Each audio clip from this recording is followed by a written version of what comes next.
short, guys? Now, is that rumor about the $1,000 of steam? That's unfortunate. Wow. What's that smell?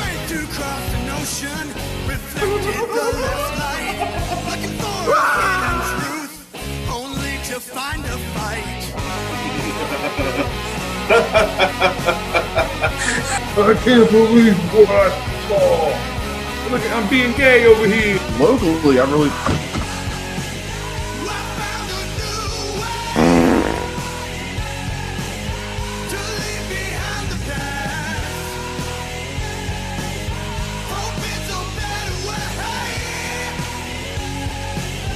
What's your thoughts on premarital sex?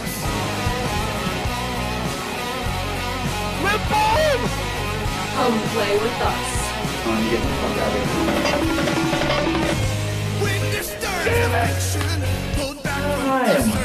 5,352 feet. How's your sister?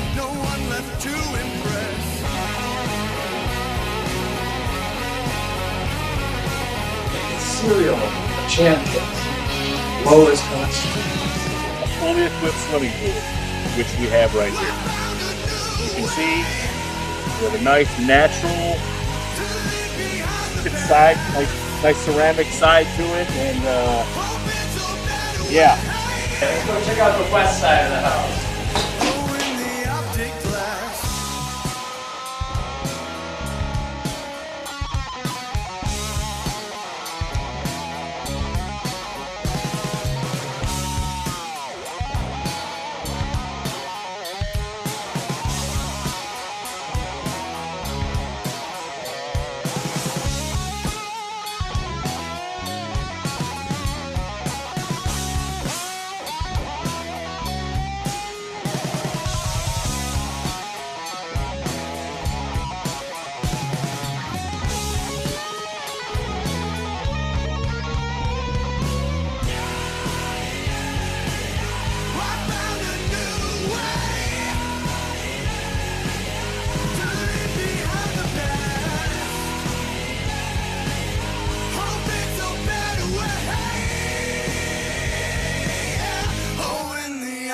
Glass. Woo! Here we are again, folks. It's another Death Curse Society's Monday Maniacs. I'm Red Crank. I got the Colonel, I got Zigzag, and I got the Phase. What's up, guys? Yes. Still cold as a motherfucker, goddammit. The hell? 62 degrees up here today, baby. Woo! I think 13 was the peak today over here in Michigan. We got up to 31. We're almost there. That was yesterday. We got to 30. And I was like, oh, this is great, you know, and then here we go again, and it was snowing again for a few hours today. Yeah, just tomorrow we're hitting 33, but 3 to 5 inches of snow. Tuesday we're back down to 22. DCS weather. Yeah, that's right. Has done replace DCS sports. Yeah. God damn it. Well, hey, man. 18 degrees here. 18? Oh, boy. Yep. Oh, boy. Well, yeah, it's supposed to be semi-nice 50s around here for the rest of the week, so. Must be rough. I'm digging it. Well, still got ice, like, that's barely melting out, like, piled up all over the place, so. Yeah, it's going to be a crazy. 84 in Southern Cal. Yeah, okay. Up yours, Joseph. Oh, hush. We're not asking about SoCal right now. Yeah. He's a Michigan guy, too, so he kind of has an affinity for the snowy viewpoints, but not the fucking cold. Right. Man, we got a busy night tonight. We are going to be doing our full review of Send Help, but we've got a couple other things we're going to chat about before we get into that. I want to kick it off with, I just got out of a screening of Iron Lung from Markiplier, and I have to say, I went in blind on this. Had no idea what this was. I guess it's based on some video game that he either played or helped develop. I don't know. But I would say for the first time ever, this is not a movie you want to go in blind to. And I highly recommend that normally with movies. But I have no idea what the hell was going on. Really, I barely have a grasp of what the movie was about. He's trapped in this little ship-like container-like ship that I assume he's driving around the floor of the ocean, which is now blood. And there's been some bad shit that's happened on the surface and around the galaxy, above. And he's trying to find some information and get back to the surface. That's all I could really grasp. I mean, talk about How long was it? 2 hours and 7 minutes. Talk God about the damn it. Holy Vegas. shit. Yeah. Talk about the Vegas movie. I like some movies that give you like something to think about and something to put your own, thoughts and ideas into. This was not for me though, and I'm sorry. I know there's a couple people that probably are watching that were like, "Oh yeah, it was the best movie this weekend, best movie of the year." Blah blah blah. Cool. All the marks for the podcast are saying that, but I mean, I've heard, I saw the trailer and I've heard that there's some technically decent shots in it, and he produced and did most of it and funded all of it. Kudos, man, that's great. But absolutely, it comes down to this is a story he told, and it's based on this legend of a video game, and right. So. I like I said, we can never say a damn thing. If we ever make a movie and one negative comment, we can't say nothing. That's it. Like you said, technically it's well done. Okay. And I like movies. I like the concept of this. I like movies that are primarily one location, and this is it. I mean, you spawn. I mean, for lack of a better term, you spawn in this box, and you're in this box for the entire movie, except for like one part where he climbs under the box, briefly. Other than that, I don't fucking know what the hell is going on. So, and it's a lot of him talking to a radio, and a lot of him even just talking to himself. I mean, it sounds like the typical, corporate / government, send him on a mission for this cure to save the world, and of course he ain't coming back. They know it, he knows it. It's kind of I'll say this: you said corporate, and I about flipped out because this is not a corporate movie or a studio movie by any means. I know that's not what you were saying. Yeah, in the story. That's where my head went when you first said corporate. But I will say this: the studio might have helped, kind of shorten it. Like Faye's, he hadn't even said anything really, but I know that's what he's thinking. Well, I'm thinking it could be better as a short film, like 30 minutes max. No. Oh, this could have been. It sounds like something like if he's the one that did everything, like maybe just make it 30 minutes long and hone in on something like that. Like 2 hours for something that sounds like such an indie project. That's long, bro.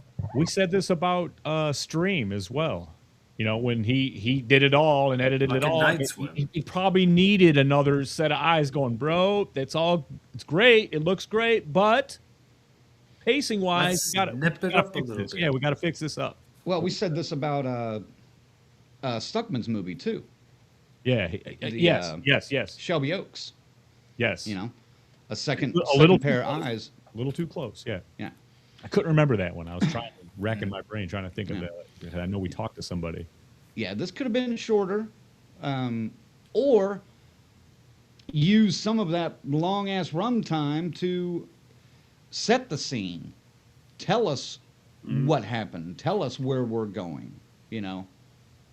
Instead of just rolling the dice and blinded, you're in here. Who the fuck knows what's going on? Yeah, I mean, I don't know. If I knew what the game was like, and man, based on the movie, this video game looks like maybe the most boring video game ever made. Oh man, I don't know. I want to say just like I don't think you were the audience for this movie, Crank. Because I mean, I had a friend, and I did not remember this name last time we talked about it, but I thought about it. And one of my best friends in high school was a big fan of this guy, and I remembered him and all this and how he talked about him and all this. It's like, oh, he's making movies now, I guess. But I never really followed this guy, but that's where I know the name from. But Right. it seems like people from my generation, besides me, of course, and maybe a little younger, that's who this movie was made for. And anyone older than that, probably not gonna. It sounds like you're not even gonna get it if you don't know this game, which I don't know what video game this is If referring I was to. a fan of this dude's podcast, that would probably go miles in how I would want to view this. Sure. And I don't think I've ever watched an episode of this. Do you know anything about this, Colonel? You want to jump in? The only thing I know is it's a Cincinnati guy.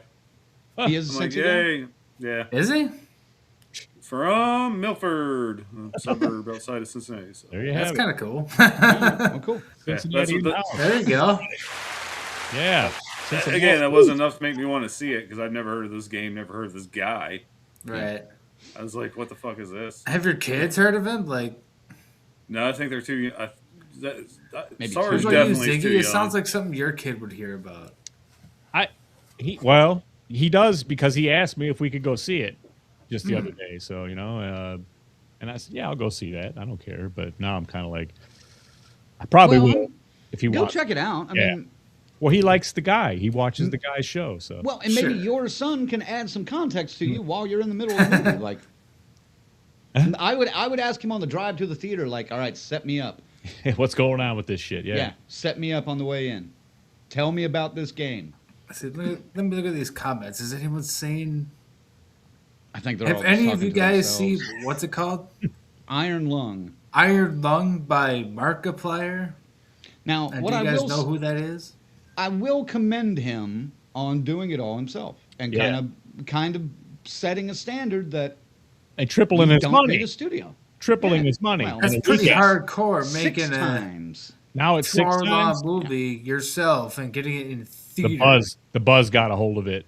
Right. This movie came in number 2 in the weekend and was only like $2 million behind domestic take for Send Help. That's A insane. movie with a $40 million budget, Send Help did. This one had a $3 million budget and ended up making like over 18 mil. I again though, I did see a bunch of people going like, "Wow, it's like, well, that's not a no big deal. It's only showing on this and that." And people are going, "Well, yeah, but look at it, made this much money." Cool. I mean, that's good, but people were just fanning out on it and like kind of trashing everything else out there. It's like, you didn't see Send Help. Don't talk shit about it. I mean, Originally, it was only going to show on like 600 theaters, but because the demand was so high, they ended up pushing it out to like 3,000, which was only like 500 or 600 fewer than Send Help was on. So, yeah, I get it. You got to do the formula to see how it really factors in. But right. Jeff, So, well, here's a fucked up little tidbit of information for you guys. I guess with the Cincinnati connection, Iron Lung had more showings than Send Help. Send Help only had 3 a day. Iron Lung had like 5. Yeah, in my my theater theater. was kind of similar, and some other movies I don't really want to mention, but yeah, like, just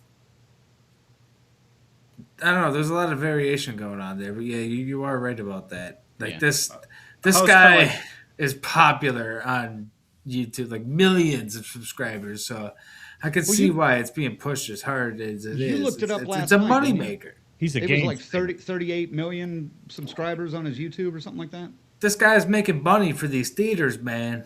Oh, yeah, yeah. I bet you he is. So of Well, course they're gonna be because showing there's- it a lot. Yeah, because there's no studio in there. I mean, it's literally like a 50-50 split between him and the theater.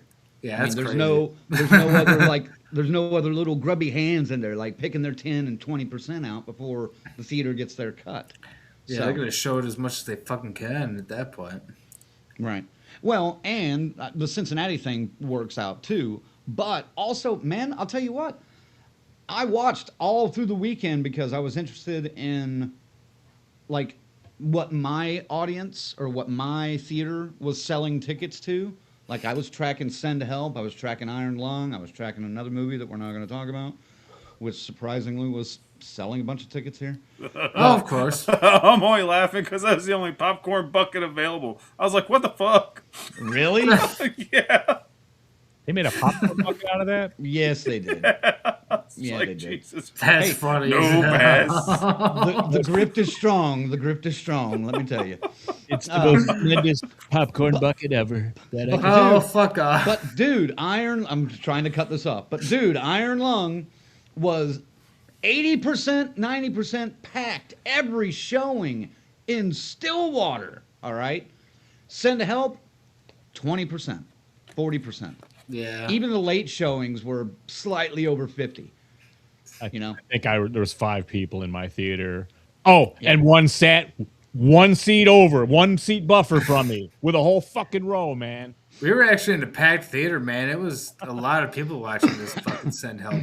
And man, I want to bitch for just a second, but y'all people, you're fucking rappers. You need to shut the fuck up. Just open your shit and eat it. Shut up with your fucking rappers for like 20 minutes straight. Like, what are y'all doing? Eat Dude, your I- food. Whenever there's a quiet scene, I stop eating popcorn. Even I don't Well, ever. you're want to eat courteous. You have common courtesy. that. Ironically, 80% of this damn theater is just blah with their fucking bags and shit. I'm like, Dude, fuck I think I all would of you trade. right now. I would trade you for the bags. Pretty much, someone you Send Help as their family movie for the weekend. I guess Oh, no. took up almost the entire back row. Brought Oh, a toddler. no. I'll give the little kid credit. Didn't cry once, but would not shut the fuck up the entire movie. Nice. I was like, God damn. that is worse. Well, and I hate to do this to you, but FaZe and even Colonel, I may have a one-up for you because something happened in my theater today Oh, that has no. never, ever happened. But this Now- wasn't Send Help. This was something else. No, this was Iron Lung. Yeah, And Iron now, Lung. This screening was at like 4:00 Monday, okay? And there's still 30, 40 people in this 80-seat, theater. The 2 people, like behind me and just slightly to my right, I guess we have those recliners that you can you push a button, the legs kick up, the back goes down. Yeah. For an hour and a half of the 2-hour-plus movie, all I heard was the squeakiness of their fucking chairs going up and down, and then them giggling like, and I didn't have any popcorn, or I would have turned around and thrown the whole fucking bucket at them, probably, especially if it was that commemorative, popcorn bucket Yeah. you're talking about. I would have Those tossed things that are bitch. loud. But yeah, it was like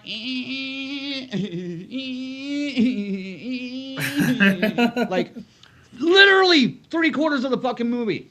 Oh, no. I'll be that guy, dude. I'll be the old man. I'll be like, hey, shut the fuck up, man. How many times? You got to do it. I was so close, dude. I was so fucking close. And it wasn't like they were getting up and leaving or anything. They were just doing it to make the fucking noise. Yeah. And the dialogue in this, especially if it was coming from the radio, it was choppy and like Sure. a distant radio that was cutting out. So it was kind of important to listen to. And then you he's to watch with subtitles. you almost could. And then he's also, Markiplier is also like muttering to himself from times, and it's quiet, and or there's noises around when he's speaking, and You got missing Beavis and Butthead behind you. it. Basically. But that, dude, first time I've ever had that happen, and it was driving me up the fucking wall. But anyway, if you're a fan of Markiplier, you're a fan of Iron Lung, go see the movie. You'll probably enjoy it. If you have no idea what the hell I'm talking about, don't watch it. That's all. Yeah, that Because- sounds like 2 hours of Yeah. So. I mean, it All sounds right. like kind of a neat, like sci-fi-ish, like post-apocalyptic type thing, but it also sounds like kind of like a boring 2 hours of. If I had played the game, Exactly. Maybe. I'd have an interest. Exactly. Is the game also called Iron Lung? I've never heard of this. I usually so. hear about these games. I think it is, but don't quote me. Let's see. Well, I'll Ziggy, Google you it need real to. quick. Won't you chat about your movie you wanted to chat about? Yeah. And I don't know, now that I'm looking at it, it's like apparently premiered last in the festivals in July and stuff like that, but the release didn't hit till now, over on Shudder. I'm like, I was like, I'm wondering what the 2026 docket's looking like of movies coming out this year. So I found this one called Mother of Flies. And I know Crank's familiar with it. I don't know if you folks are, with the Addams family, not Gomez, Morticia, and Wednesday. Fuck all that. This is the Addams family, the filmmakers. They've made 8 movies. This is their 8th movie already. John 3 of them and have been horror. Yeah, John and Zelda Adams, and then Toby Poser, I think. Toby Poser plays the witch. I was going to say the Mother of Flies. Dude, man, this is crank as fuck. This is artsy fartsy the whole way. I dug it, dude. It's super disturbing, and the concept is awesome. It's all I will say. This is what you get. You get a daughter, and it's on Shudder now. You can watch this right now, but not now at 10 o'clock tonight. She has terminal cancer. She's on her last. This is it. The modern science has failed her. She's off to the Catskill Woods in New York to talk to a witch to try some alternative healing. That's all I'm saying. Look the fuck out, man. It's nuts. Yeah. It's nuts. And it's got some good practical gore. Yes. Disturbing imagery. Disturbing imagery is the parentheses, bold letters, marquee, disturbing imagery. That's what you'll take from this. Yeah. But I watched it. I watched it yesterday too. I enjoyed it. I'd kind of been wanting to see it anyway because I like the Addams Family. I really liked Hellbender that they did a few years ago. It's folklore, and sometimes I don't like folklore if it's not done the right way. This is good. The acting isn't great, man, but no, I guess he got better. John is the worst, man. And he got better as it went along. But I mean, dude, it's still. What they gave us, and I know FaZe has got to check it out to verify the witchiness of it, but I don't care, dude. It was like this is another. There's some things that happen in there that yes, I know will not happen, but it's cool. It's disturbing, and the witch is awesome. She has powers, big powers, and it's wild. It just gets fucking wild, man. Yeah, it sticks with you for a bit. There's a lot of just little I can't even really call them scenes, but shots, I guess you could say, that are just kind of like, okay, yeah. oh, okay, well, that's the artsy fartsy. You see the decaying leaf or something, or it's a lot of stuff like that in it, But I mean, I thought that was cool. Just it fits in this particular storytelling. You get just. It goes back and forth a little bit, a couple of different timelines, which is cool because it blends flawlessly. You don't know which one you're looking at until the shit starts panning out. It's great. Mm-hmm. So I recommend this one. I do too. Check it out on Shudder, gang, if you've got that service. So, all right. What about you guys? What we got to do next? Well, yeah, we gotta get going pretty soon. But we gotta thank our members too. Like we forgot. Yeah, we got a lot of stuff. We haven't forgotten. We saved that until the end. Yeah, this was some top heavy stuff. Intro. Well, this is still the intro. I know. He still hasn't talked about. Give me a break. We could have did that before talking about these movies. I can say, well, I guess at the end you can do that. I could, but I don't. If any of them are watching, I want to mention it. So. Oh, okay, right on. And I don't want to lose them for an hour and a half review and then come back and be like, oh. One other thing I'll mention is I got to host a screening. Well, hold on. Before I do that, I want to mention this because this is. I thought I was one-upping you, FaZe, on the theater experience. This one's got us all beat. Strangelove says, what the fuck is this? Worst experience ever was sitting next to a couple of gay guys watching Zone of Interest in a packed theater, and all I could hear was them triggering their anal beads via their phones. True story. That's not real. Give me a break. He says true story, or they say true story, so... I say give me a break. That would definitely be a one-up, though, on the squeaky chairs, just every now and then. Anyway, thank you for. Yes. I wonder if they Strange love. shook in their seat like the fucking electric football players. Yeah. Oh my god. Oh wait, what if it was one of those theaters with the real X theaters or whatever, where the Oh shit. the chairs shake also? Yeah. Like Holy cow, man. That's crazy. You go flying out, have to nasty. grab the plug, hold them in place. Come back. Strange love, yes. The sadness. We are fans of at least I am, and Colonel's fans. Oh, of the oh, sadness. fuck yeah. We love Yeah, it. we I had saw that the high on Sadness my a couple list years ago. that year. That year was near the top. If it I wasn't, don't remember that one. yeah. Oh, you would remember the sadness. Trust me. oh yeah, you would. Dude, keep an eye. Someone to keep an eye out for you. That scene don't I'll record- snap him in right now. I'll snap him in. He'll remember right now. Eye juice on the dick. I probably never saw this one. Oh, okay. Oh, That's hey, you need to weird. Watch this. That's one. the tagline of the movie Yeah. on the poster. Eye juice on the dick. Eye juice on the dick. What a weird tagline. All right. Right. Well, All that- right. So Yeah. Thursday last week, I got to host a screening at the Circle Cinema over in Tulsa, Oklahoma. Nice little independently run nonprofit theater of Cannibal the Musical in conjunction with our buddies at Klaatu Records. They asked me to come over and host it and give some stuff away, and we did that. And man, I tell you what, I went in blind. I kind of knew what the movie was about. I kind of knew what to expect. I had never seen this movie, though. Even though it came out originally in like 93, was released by Troma in 96 or whatever. That was fun, but yeah, stupid fucking movie. But a fun watch, especially with an audience, you know, because I could hear some of the audience singing along to some of the songs even. I was like, damn, these are some Man. hardcore fans, you know. But that was a lot of fun. I want to thank Jeff over at Klaatu. I want to thank his buddy Brandon, who helped me out a little bit, you know, handing out prizes when I couldn't get up to the further rows when I was trying to keep the show going. And man, it was that was a trip. And thanks to all the people that came out and watched, and thanks to Circle Cinema. Hopefully, we can get another screening and maybe some other events going on over there, DCS style. Could be interesting. Coming down, man. I'm coming down. Dude, it's a place where we could do some Curse Your Luck for sure. I mentioned it, but they didn't know what it was like, what we would need to do, and then me trying to host that myself might be a difficult, Well, task. Couldn't do that with one person, man. There's just so much going on. There's way so much going on, yeah. So, It's not set up for that either.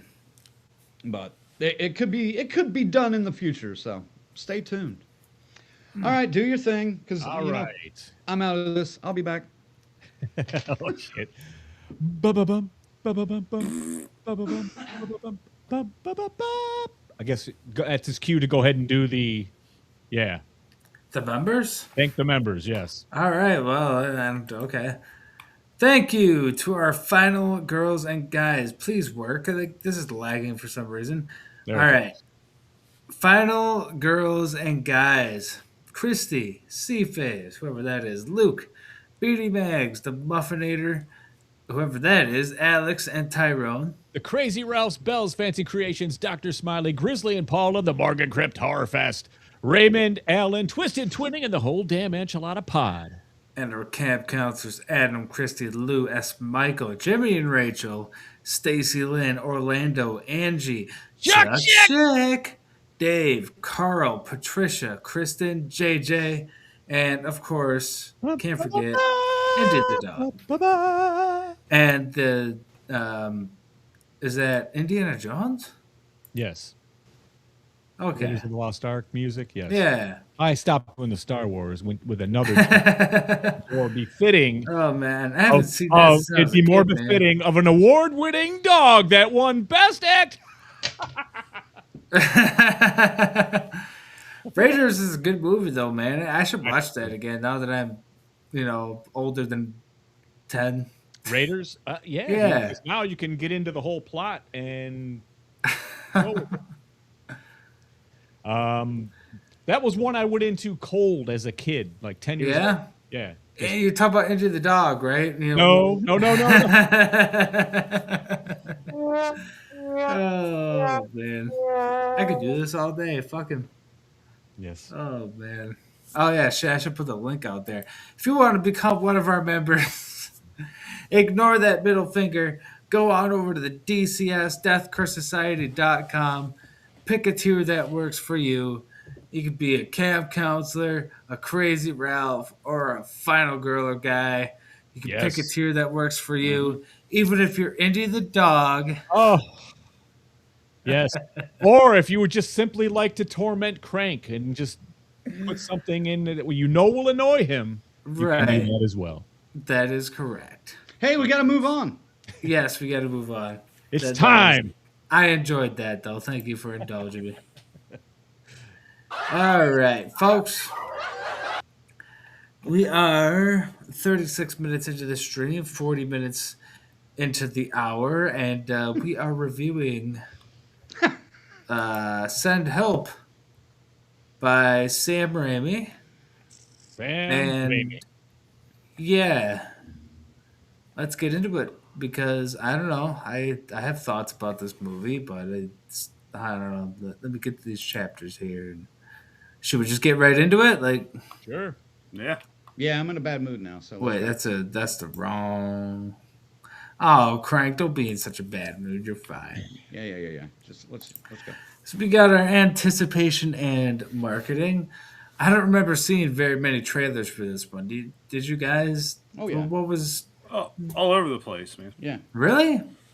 Has- What the fuck? I just don't pay attention to the trailers. I'm sitting there all stoned. I think just you're waiting for the stoned movie, too looking much, at you my know. phone. Yeah. It looks like we got a bunch of new people out there, but I don't know. Ziggy, what was your anticipation for this film? I guess I'm leading the stream. all you have to say is Sam Raimi, and I'm in. I pretty much everything he's done. There's a couple that but for the most part, I dig his style. I dig his eye, and his fucking weird sense of humor. So yeah, man, anticipation's pretty high for this one. All right, Colonel, what about you? No, I mean, it's Thunder Stealing Prick Zigzag there. 2 words. Sam Raimi. I'm fucking there. On my Mount Rushmore of horror directors, I'm not going to miss this.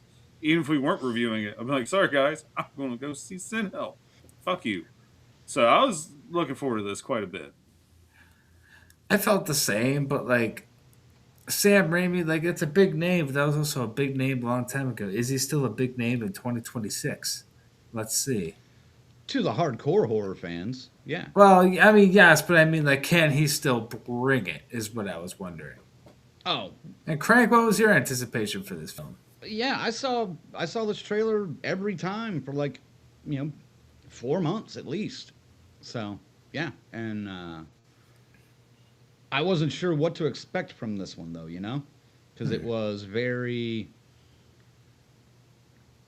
Well, I'll say this: the actual movie takes you in some different directions that the trailer and all the anticipation does not lead you to believe. So I do appreciate that, because the trailer, like many others, unlike many others, did not give the whole story away. So I dug it. And yeah, like you guys said, if it's Sam Raimi, I'm in. And I was ready to see Rachel McAdams again in a horror movie or a thriller movie, if you will. I was ready. Yeah, this was one of the higher ones for me of the year. So, boom. There you Do you have it. ever, I know we're like into the review now, but did we ever go through and say hello to everybody? Like, Like No. who's here? No. Not really. my God, we are just fucking it all up tonight. Well, Hello to everybody watching, all 18 of you. Well, Throw a couple of them up there just so we can get a look at. Well, them. we got a couple comments to throw up. Yeah. I like this one. Patient. Little Rocky Horror throwback.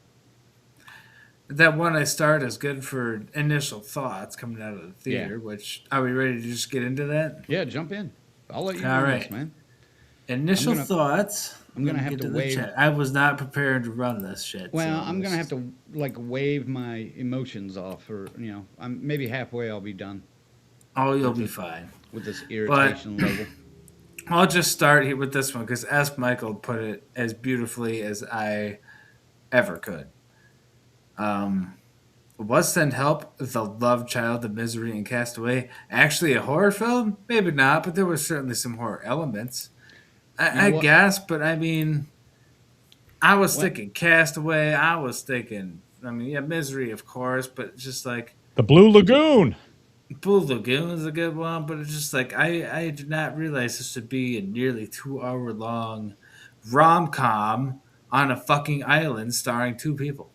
I would call this a 2-hour long chess match.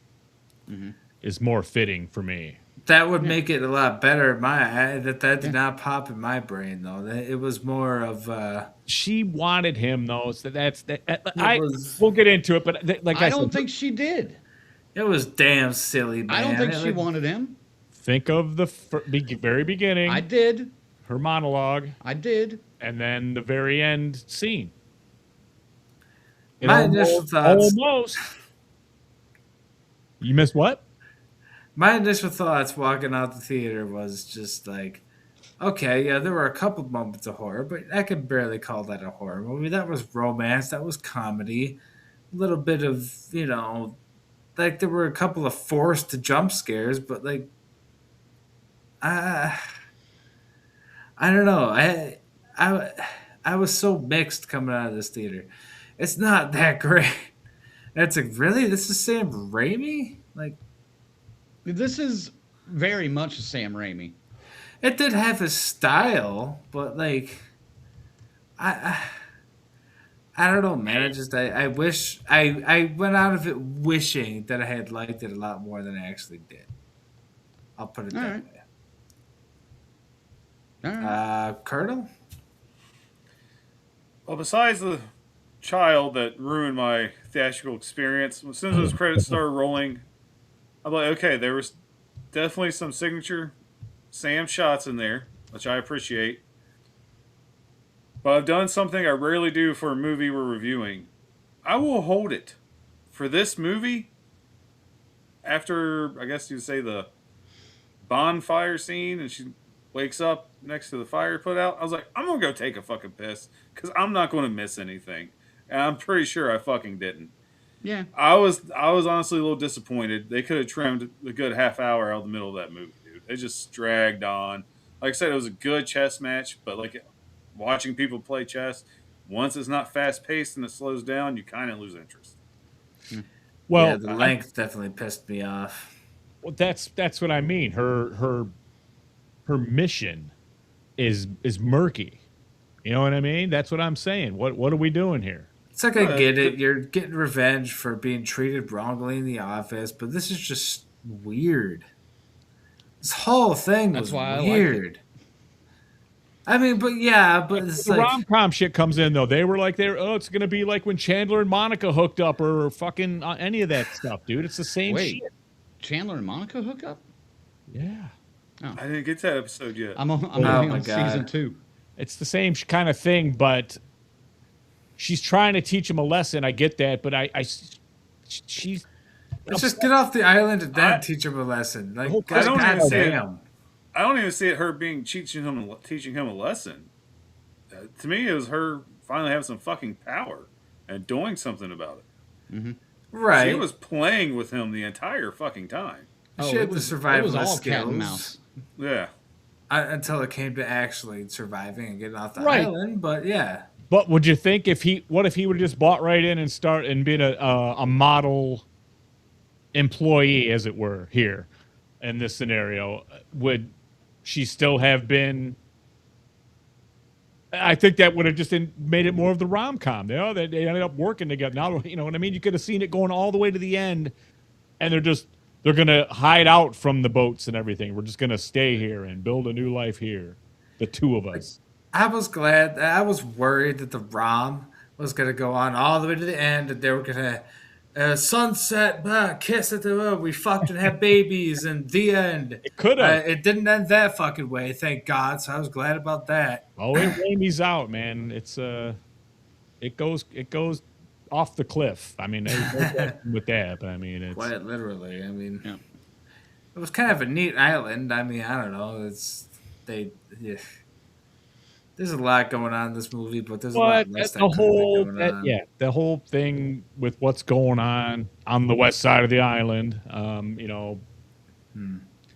That's the part of the story I have problems with. I mean, and then, Right. Yeah, I mean, I have my thoughts on Exactly. that. I'll save it for later, obviously. But Right. Has everybody given their initial thoughts, or does somebody still need to?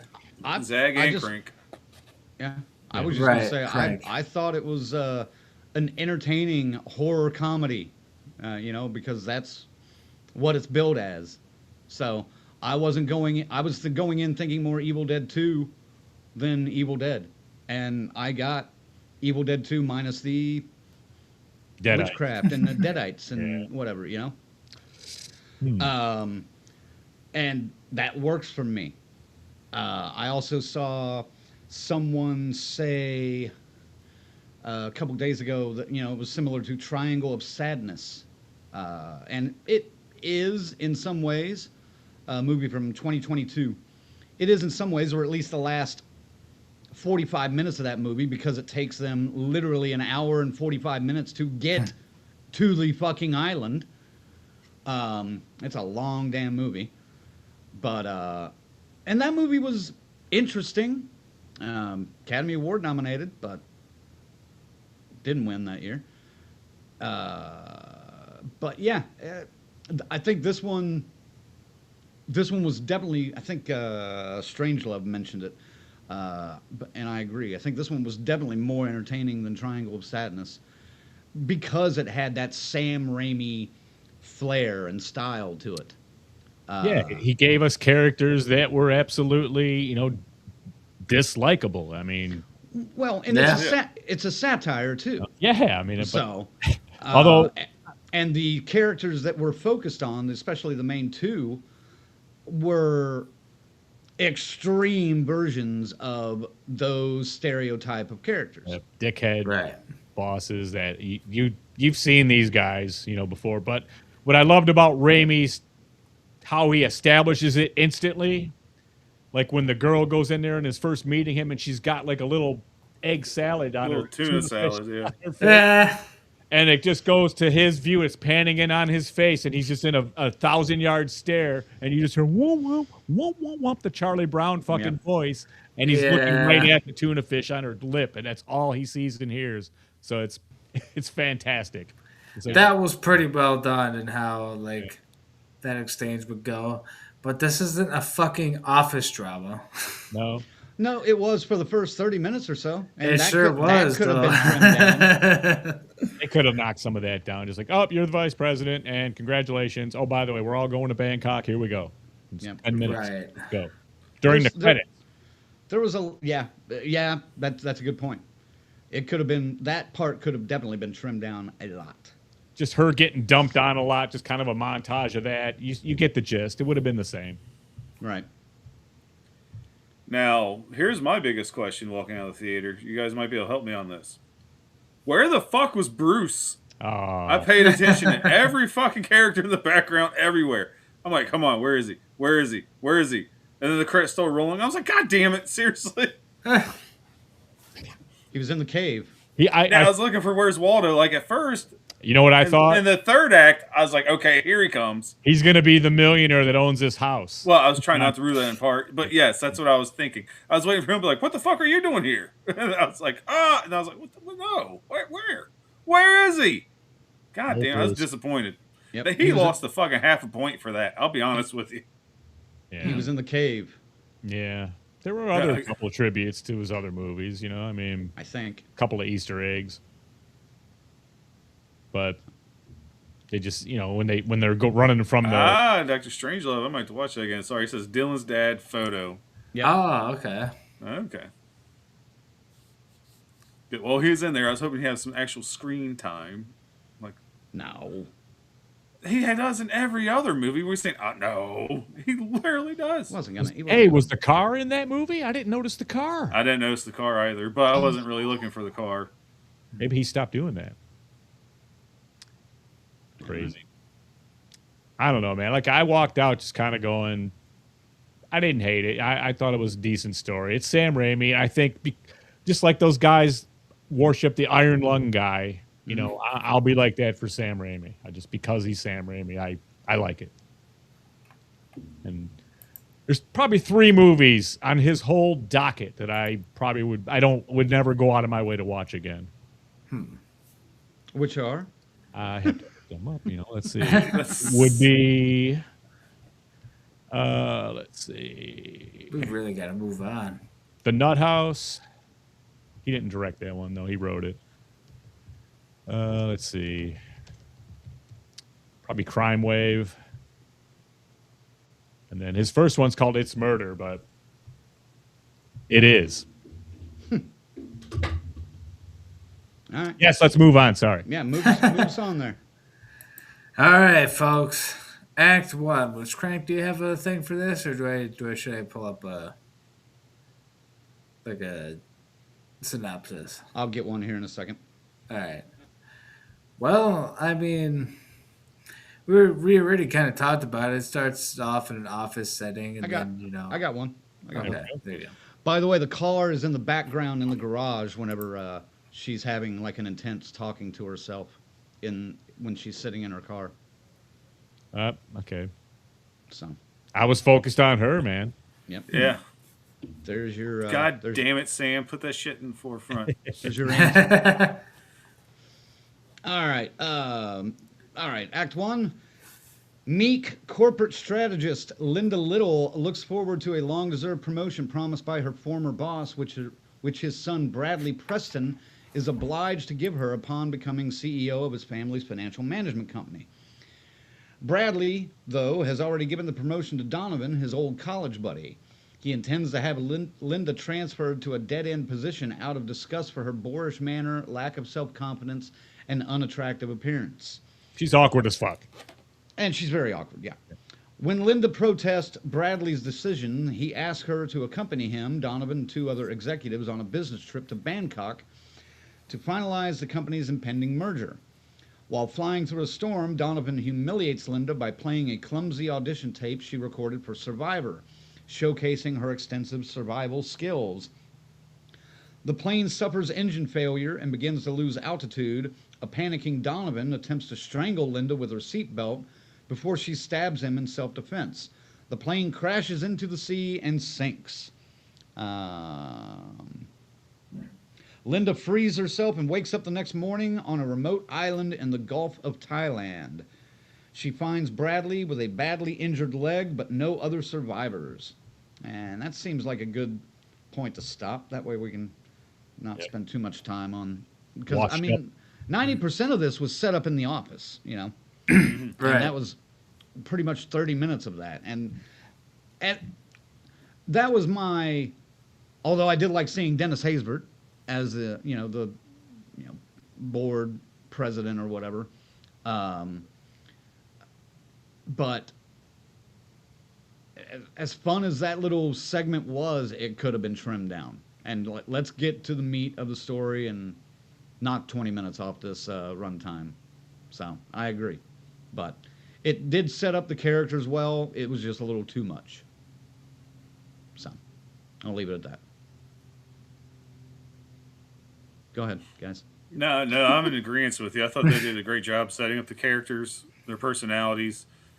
Like I said, I felt just awkward as fuck seeing her interact with everybody. I was like, ugh. Like, when I was having that reaction, like, so she did a hell of a fucking job, because I was like, shut the fuck up. Like, you're embarrassing yourself enough. So it was just great setting up the characters, and I disagree with you a little bit. Yeah, Pedro Serrano was great in that role, but Bruce Campbell would have been much better at sniffing tuna salad off False's hand. God Just damn saying. That would have been hilarious. That would have been too on the nose, don't you Smell think? it. No. Perfect. Could have been funny. Scuba Steve. Good God. What'd you call him? Pedro what? Pedro Serrano, I thought. From Or did from Major from League. Major League. Yeah, all right. Or Mr. President for you 24/11 guy. Or the Allstate guy, but Waiting to forever exhale guy. Or the unit. Unit. That was another great show that he was in. All right, Ziggy, first act. Yeah, I mean, I was chuckling at the stuff, you know, like especially when they did that fucking tuna fish thing and the pan in on his face and then the food. And then like when he got it on his finger and stuff, and he's like, "What the fuck is this?" And he's just like, "Smell it," to his subordinate. He's like, "No, smell it." It is just gross, but they established these guys that it's over established that they're all just corporate ass kissing, typical stereotypical fucking.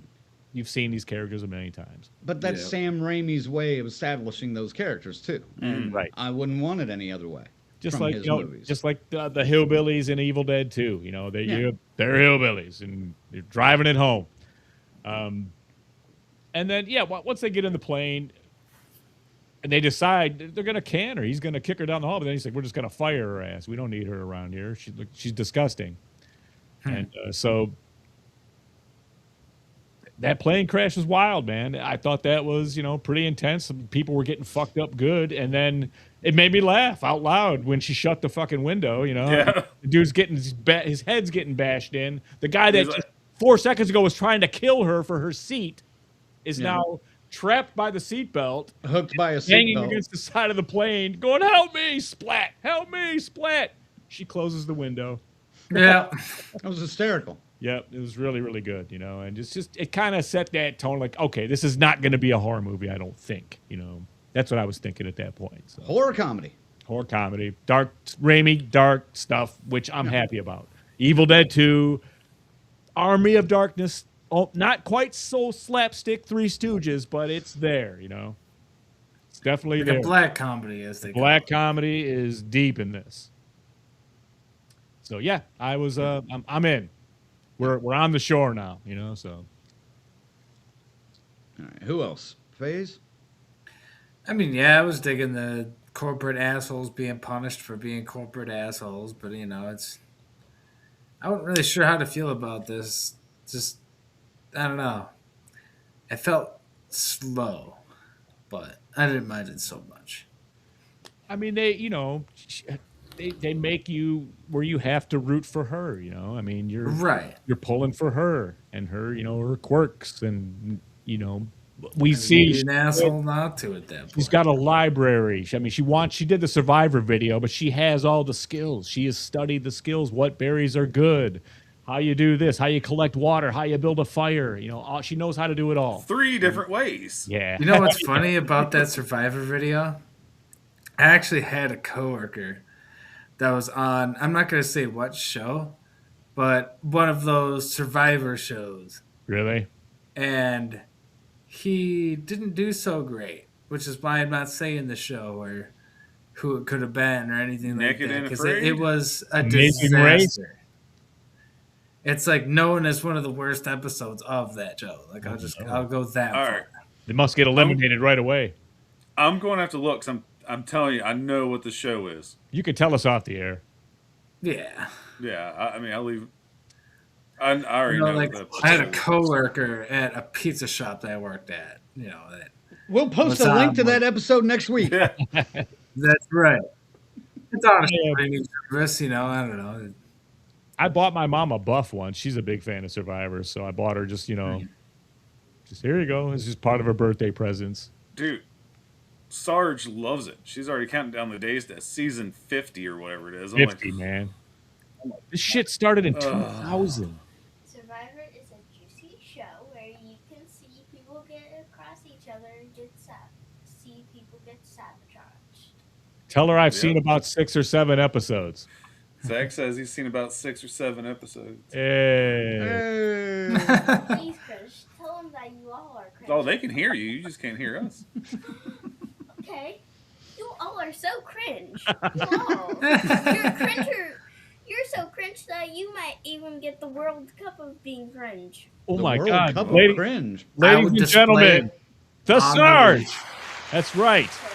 I love being cringe, Sarge. Hey, I like the World Cup of cringe. That's good. That's better That's than good. the FIFA cringe prize.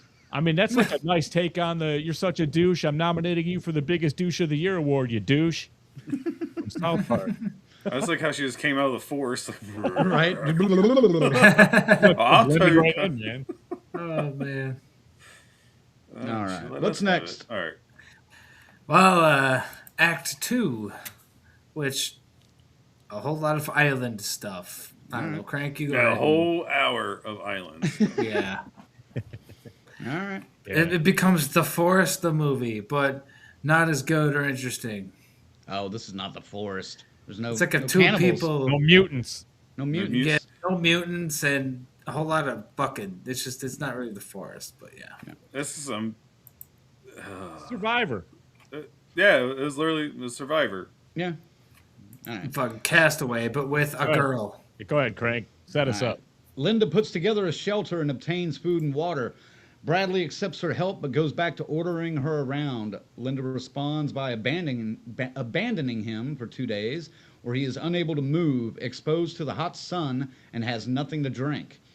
Just as he collapses from thirst, Linda returns and gives him water. Bradley remains defiant and eventually tries to build his own camp. When his efforts fail, Bradley swallows his pride and allows Linda to boss him around. She notices a boat sailing offshore, but avoids attracting attention of the occupants wishing to stay on the island. Linda becomes stronger, more attractive, and confident while teaching Bradley lessons in survival. One night, while sharing homemade fruit wine, Linda drunkenly confesses to Bradley that she was married to a man who abused her until she allowed him to drive drunk, causing his death. It was toilet wine, by the way, like what you make in prison. Yeah. Right. Seemingly moved, Bradley offers to repay Linda by cooking dinner. He spikes the food with poisonous berries and attempts to flee on an impoverished raft. Now stop. Wait a minute. Because like when he first woke up out of his stupor after getting rescued, he's like, well, she's doing all this stuff. You know, they do the montage of her getting water, getting the wood, getting the fire going, getting the cover so there's the shade. And then he wakes up going, how come you're not making a help sign? How come you're not building a fucking raft? Come on. You know, and that kind of pissed her off, you know. So Yeah. like, I'm sorry, I'm trying to do the stay alive stuff, you know. So I think that's important to say. Okay. And then then he got his raft, poisons her, gets on his raft. Well, the raft is destroyed in the waves, and Linda, partially recovered due to Bradley's miscalculating the poison dose, is able to save him from drowning. Linda paralyzes Bradley with octopus venom and pretends to castrate him as punishment, explaining that with her career effectively over, she has nothing to return home to. Bradley finally accepts that the power dynamic has shifted and gives up hope of escape. I need to keep going. While harvesting fruit, Linda is surprised by the arrival of Bradley's fiancée, Zuri, who has hired a boat to rescue them. Fearing her new life will be ruined, Linda lures Zuri onto a rocky cliff and pushes her and the boat captain off. Haunted by the murders, Linda allows Bradley to go out to hunt alone, whereupon he finds Zuri's corpse washed upon the beach. Let me see. That might be a good spot to stop. Yeah, I think it is. That's probably a good place, don't you guys think? You got all the way I to think where so. he found her body already? Yeah. And leave the rest of that to Act 3? Yeah, because that's All right. That's it. All right. So There's a Colonel? lot going on in this damn movie. Yeah, and it doesn't even really mention the boar. So Colonel, I'll let you start with Yeah. that. Boar, and, Colonel. That's funny because that's where I'm going to fucking start. I knew you would hate the boar. fucking. I want to steal some of S&M's fucking thunder here. That fucking boar. That CGI was awful. So last weekend when we got snowed in, I'm like, you know what? This would be a great weekend to watch the Lord of the Rings trilogy extended cut, and I did. Man, that CGI has stood up. This movie's 25 years old now. Still looks fucking fantastic. You're telling me in 2026 we can't make a better CGI boar than what we fucking got? Yeah, the blood was real. Peter Jackson, Lord of the Flies budget, or Lord of the Rings budget. True. Right. Sam But- Raimi. Still. Send help budget. Right. Still. I mean, this boar looked like it came out of Mortal Kombat Annihilation. All right. Right. This was really bad fucking Whoopsie. CGI. Yeah, whoopsie, indeed. But- you couldn't take a couple extra 100,000 or something to make a better fucking boar, or make a practical boar for certain scenes. Like, okay, be CGI, but when they kill it, establish shot that it's a fucking puppet or something. Make you like can an make it look animatronic better. with a bunch of blood in it. like, Yes. There boar- was some practical boar, but not a whole lot. That boar. No, like I said, the blood was, for the most part, was real. That was getting splashed The in their blood face. was practical, yeah, but Yeah. I mean, Yes, like, which some I of the appreciate that, boar but was too. that boar looked like shit. It did, and why try to dead-eye it up like that too? And make it like it was beyond Rabid. Yeah, more scary than it actually would ever be. Well, because there's nothing other. That's the only scary part of the fucking movie, besides the plane crash and a nightmare scene. Yeah. Yeah, which I'll give him credit. That boar did make me jump because I wasn't really expecting it. But I I love the don't boar. know if it was because it was that scary or just looked that fucking bad. It's I all think the I latter. saw It was a the little bit of boar. both. It's forgiven because then, in all Sam Raimi's glory, he covers this poor woman in blood from a severed artery in the boar's neck and eye hole. And then the motherfucker lets a gallon of snot go out of his nose and covers her in ectoplasm. Even that's not forgiven because there's blood. I'm a gore whore like you, dude, but that was not forgiven for bad CGI, especially when the snot splashed on the screen. I was like, laughing oh, my God, that ass looked off. bad. I was That laughing looked my bad. whole ass off, dude. Just going, this is crazy, but I love it because it's Sam. That's Sam. It is Sam, but goddamn, you can put Because- a little bit more money into it. He's a sadist, dude. He's standing on the set, and you know what I mean. I know he is. He's throwing the blood in their fucking face. Like Yeah. I've seen the clips. Yeah, man. So They could have splurged a little bit fucking more on that goddamn boar. chalking it up to the Sam category, Colonel. Sorry, I'm letting him have Hey, it. well, you're a fucking apologist if you like. Let him something, have it, man. Well, Strangelove has a good point though, because the CGI was terrible, but I didn't care. It vomits blood directly into an actor's face for like an entire minute.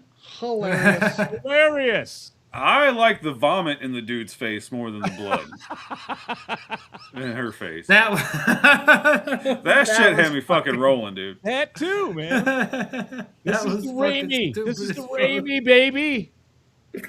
I'm like, yep, this is Sam Raimi right here. That was funny as hell. Not just once, not twice, but fucking three, Like 5 4 fucking meetings, times, dude. dude. Yeah. I'm like, yep.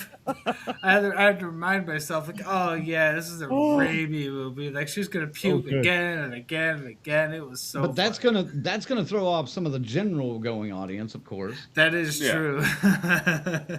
Yeah, but if you've seen a Sam Raimi movie, you can expect some grossness. But that's why I say the general movie going Right. audience. They don't. A lot of them don't remember. If they remember Sam Raimi, they're like, "Ooh, Spider-Man," you know. Exactly. Sure. So Maybe they're not gonna. Evil Dead. They're not gonna think "Drag Me to Hell" and "Evil Dead." Evil Dead, it's always will be. That's the first thing it'll go to. Well, yeah, but not But for us old people, for us. Yeah. hell, this new generation, I don't even know if they do Tobey Maguire's Spider-Man. They might be like Doctor Strange too. Like, Yeah. I mean, hell, that was pretty good though too, man. That was good. Yeah. so is the Spider-Man. 2 of the 3 Spider-Man movies. For a while there, Spider-Man 2 was the top superhero movie in the whole world. Probably up till the Winter Soldier, I'd say. I can see it. My but I don't opinion. know. My opinion. You don't have to agree. Good You God. smell I'm like not. somebody farted over there. I'm not. Maybe they did. I mean, I don't know. Maybe he was farting right when that happened, man. Was that a fart face, Craig? Could have been. I should have brought the thing down, the dog toy. Who else on Act 2?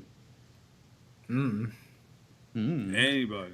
You Well, guys put it pretty well. I mean, I loved the boar because I knew it would piss Colonel off. I'm like, oh, look at that horrible CGI. That's gonna be Colonel's bitch right there. we breezed over the whole thing when she got him with the octopus venom because he was like, I'm sorry I poisoned you with the berry. She's like, don't worry about it. Here, have the shish kebab. And Yeah, you're not right. going to have any? Oh, no, I'm good. I'm not hungry. My Right stomach away, still hurts. You're just waiting. You're just waiting. And then he starts going, and all of a sudden something's not right. But this becomes one of the tensest scenes in the entire movie right here. I don't know, should we even spoil it? Because I mentioned it in the description. But I mean, she really leans in and says, yep, since you won't listen, I can't trust you. The only way to do it is to, back in Egypt, they'd make you a eunuch. And I think you'll fall in line then. Well, or like dogs, Yep. Yeah. You get your dogs fixed. Like Andy the dog. But she... Hey, I didn't jump in on you when... He cannot move. He cannot do anything but cry and whimper as she's like stabbing at and blood squirting all over the place. Well, it's a rat. It's a rat. The sound effects for that one. Oh vile. Man. Vile. Oh. It sounds, yeah, man. Vivid mind could imagine what's going on down there. I was imagining it. I was like, oof. Oh, everybody was curling up in there, man. It was like, this is terrible. The five of us. But we were all laughing too, you know what I mean?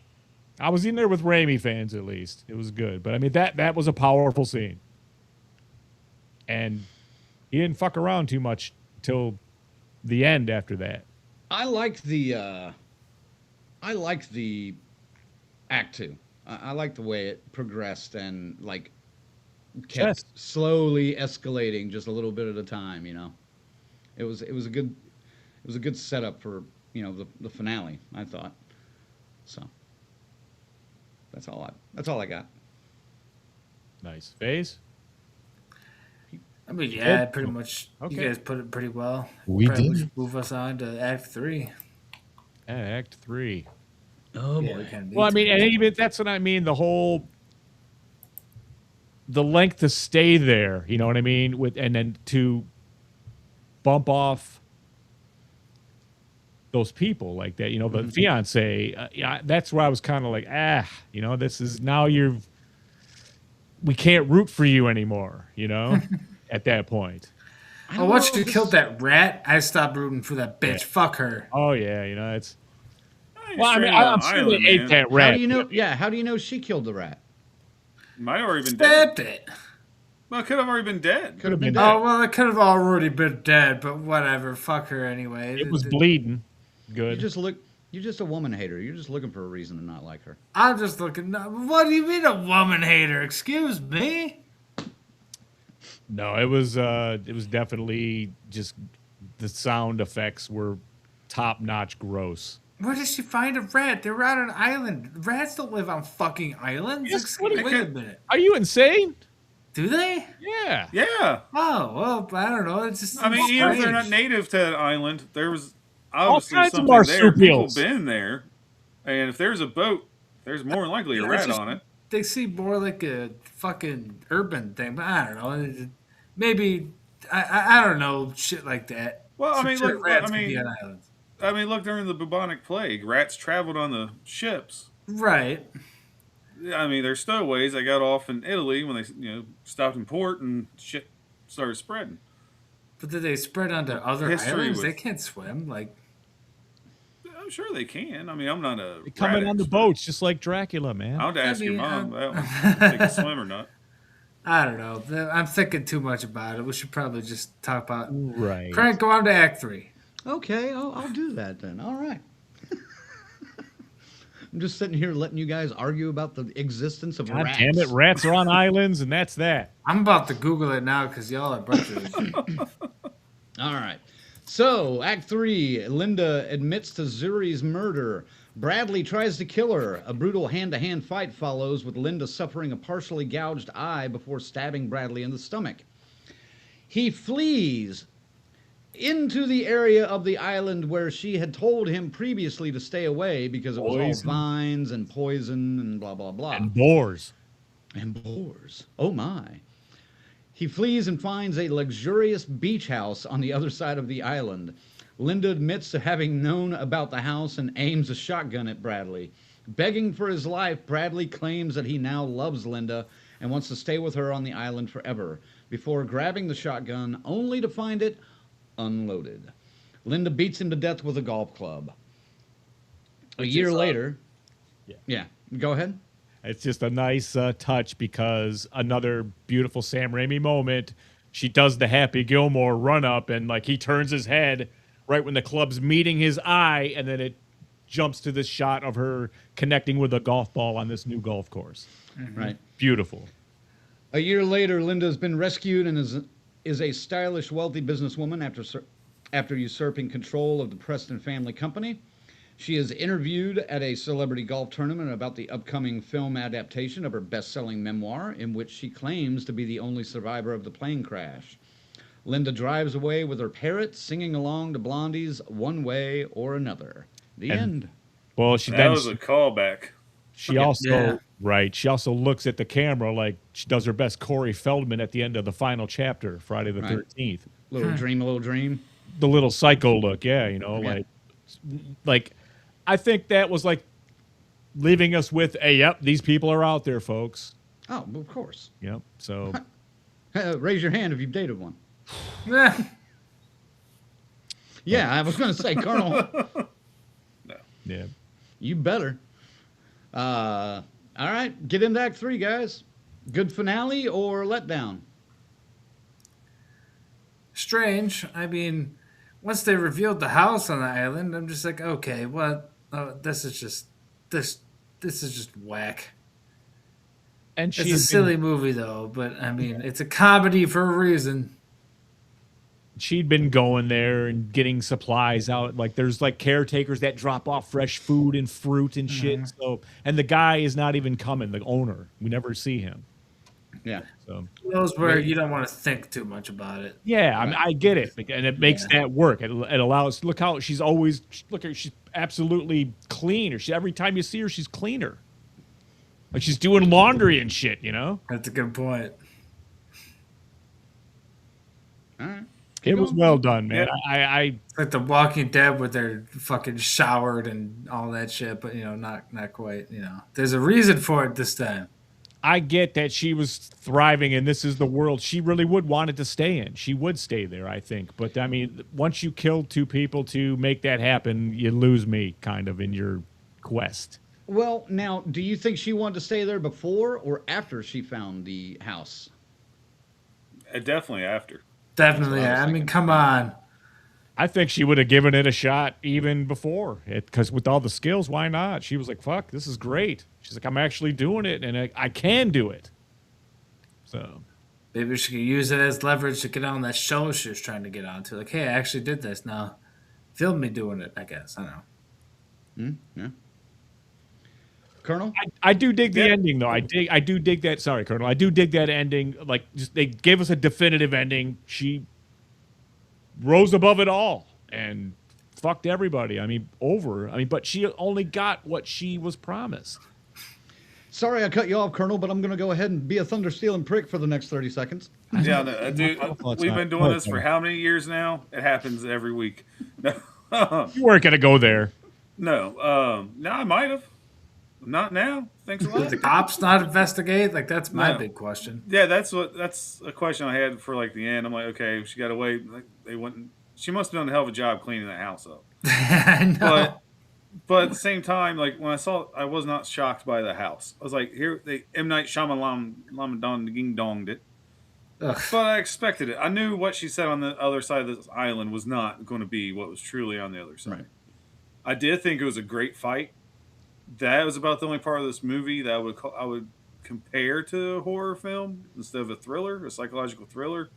Because this was a good cat and mouse fight. It kind of felt like I was watching an old slasher film that we all get and that we all love at the end of slasher films. And then, she got her happy ending. It's just a gripe I think everybody kind of has for this is, you had your person you liked and your person you hated. By the end of the film, you kind of hated both of them. Neither one of them were good people. Bad people, man. So that's a little bit of a letdown for me as well. Yeah. That's all I got. Because what else is there to say? Zag. I'm just fucking with you. You can say, I don't know. I mean, that fight, and now he's got a little justification because he killed his woman. So you know what I mean. There's all kinds of levels of shit there, man, to deal with, to filter through to find someone to root for. You know, was he coming around? But no, I think he's coming around because he was forced to. He had no other option if he wanted to survive. And then when he found his dead fiance, I'm sure he's obviously heartbroken, sad. But let's go back 15, 20, 30, 40, 50 fucking minutes because it's how long it felt Act 2 was. I mean, because there's a scene at the beginning of the movie in Act 1 where he's like, how much will you go above and beyond for me? To another person. To another, yeah. So when she said it to him, he was about to whip that dick out. Like, obviously he wasn't faithful, so it's not like he was a great person to begin with. Yeah. Yeah. Sorry, I forgot my earbuds at work. I'm having to use these headphones. They're fucking killing me. So go ahead. I just thought you were doing your best Princess Leia over there. No. Aw. Put the metal bra on there, Colonel. I know you have. Oh, my God. The gold bathing suit? I do. That's why I cosplay every year at Cincinnati Comic Con. Oh, boy. Everybody's like, dude, your balls are hanging out. I'm like, I'm sorry. Sorry for that, folks. Sorry. Yeah, if you've got that image in your head now, sweet dreams. All right, S. Michael has one here. He says, my biggest beef with the film was making the anti-hero into an actual villain by having her kill the girlfriend and guide. That was against character and kind of ruined things a little. I don't necessarily. I didn't love that choice, but I don't necessarily see it as against character because I think that was at a point where she thought she was going to stay on that island forever, and any threat to that was a threat to the life she wanted to live. So they had to go. I get that, and I don't mind that at all. It's a little. That's like a Raimi experimental almost, you know. I mean, it's dark, but these are not. I don't think. I mean, we're kind of set. We're set up to, cheer for her, obviously at the beginning. But Jesus, man, as the movie went on, that level should have been slowly going down anyway. Which it was. I think it was. Yeah. So, her killing the girlfriend and the boat captain. I had no problem with that whatsoever. I can get in line with her way of thinking. So as soon as she said, "Hey, I know a shortcut," I'm like, "They're done." Like you knew because she was already sliding. Yeah. Like Crank said, slowly in that fucking direction. She was definitely full blown power trip mode and did not want that to fucking end. That was like Hitchcockian, that whole thing, because we knew it was there already. Mm-hmm. But just the whole now, real quick though, when they got there, did you guys notice that magically the cliff that broke earlier was rebuilt and ready to go again? Yeah, I was like, so it's fucking Minecraft or some shit. It's weird. I didn't get that. It's just an oversight. It didn't take away from the movie. I just noticed. I was like, "Huh, they fucked up." Right. It was, I don't know. I really think. I think she was damaged from the burden of killing her husband, and this. Do you think she killed him? I mean, yeah, I think her story's kind of. You can leave that open to question. They don't really get into any thing about it, or they don't. I don't think they definitively answer it, but no, I think they definitely lean it towards yes, she did. I mean, even if she didn't lie in her story, she still technically killed him. Well, you're drunk here, fucking go. Like, you know what's going to happen. Yeah, I've never been a big proponent of that as a. Well, let's say she didn't kill him, and she gave him the keys, and he killed himself with the drunk driving, and now she's damaged from that. Comes to this experience, and when we see her in that fucking car. We've got a 100% psychopath out there now that has some skills. So, possible serial killer kind of thing. This is never the kind of thing that will be a sequel for, ever. which we don't need it. There's a way to do a sequel for it, but not a Yeah, she could very host her own- logical one. She could host her own Survivor-style show. And then fucking And then, snap. then starts killing all the other contestants and hiding them. Yeah, she gets on the show actually. Or she gets on the show, yeah. Behind the scenes. They're would fucked be though funny. because they actually used Survivor, the real deal. You know, they should have made one up. Ugh. But I don't know. Keep like I- going. Who else on Act 3? yeah. I think we're gonna move on a little bit. Get on to these final thoughts and final topics here. All right. Let's go. We've got writing and direction. I was okay with both. I thought the writing was fine, a little cheesy, but like I said at the beginning, this is a satire.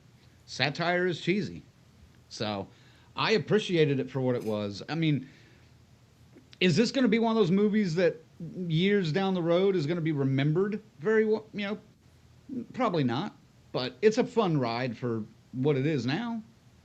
So I don't see it doing much more than that, but I enjoyed the ride. It's not groundbreaking, but it was a fun 2 hours. It wasn't it didn't feel like 2 hours. Yeah. I think me and FaZe would disagree with you guys. It totally felt like 2 hours. Really. Yeah, it was long. Could have last shaved off fucking 30, 40 minutes of that shit easy. Well, and I always, most of the time, I think they could shave some time off. But the movie I saw just a little bit ago, that Iron Lung, that felt like 3 hours. Oh my god, it sounds like a long watch. But No. But yeah, like you said in the writing and direction, of course, I'm not going to bitch about the direction. This was a Sam Raimi movie. Mhm. I thought, and the writing to capture that level of awkwardness, probably 40% writing, 60% acting. In the office scene when she first meets him, dude, I thought the writing was good. The direction was fucking great. It's a Sam Raimi movie. The whole karaoke discussion is so Yes. cringy, dude. I was just like, God. I'm just saying at the beginning when she's trying to include herself into that. I know what you're saying. Nothing wrong with Cranks, I hear karaoke. this Don't every be week. don't be shitting on karaoke. Yeah, that's a conversation I deal with all the fucking time. What are you talking about? Those two were coming to Fucking- your show. And fucking looking at the tuna salad on the corner of their mouth just fucking sends me into a rage. Oh my God, man. It's just wild though. I mean, just that. I like the way it went. I do think there was an attraction to him based on he was abusive too, like her husband was. You know what I mean? I think that's Well, and Strangelove had a comment about something you said earlier. Said Zigzag nailed it. She killed her abusive husband only to start falling for an abusive boss, repeating the cycle, and Right. breaks the cycle. It's redemption. So, There you go. boy, it's just so Keep funny, going. man. I wonder if the fiance never shows up. Swiss Family Robinson. Kiss at the sunset. anybody else on writing and direction then? Fantastic, both ways. I was, Sam Raimi, and yeah, I dug it. It was all right.